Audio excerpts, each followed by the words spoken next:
El Institut Valencià de Conservació, Restauració i Investigació ha recibido el Premio Unión Europea de Patrimonio Cultural 2018 por la restauración de los bocetos de Joaquín Sorolla, Visión de España, de la Hispanic Society of America de Nueva York. Entre mayo de 2013 y diciembre de 2014, el IVCR+I restauró 32 de los bocetos de la colección que el pintor valenciano realizó por encargo para la Hispanic Society. En el proceso de restauración se ha empleado la técnica japonesa Shoko y los criterios más respetuosos y avanzados en conservación y restauración.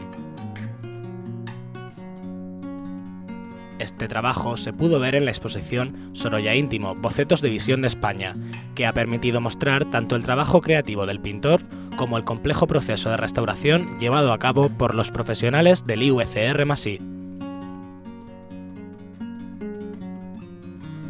Los premios que concede la Comisión Europea y Europa Nostra, que es la más importante red en materia de patrimonio europeo, se entregarán en una ceremonia que tendrá lugar el 22 de junio en Berlín, con motivo de la primera Cumbre Europea del Patrimonio Cultural. Los 29 galardonados reciben el premio como reconocimiento por su trabajo en los ámbitos de la conservación, la investigación, la especial dedicación y la sensibilización y pedagogía.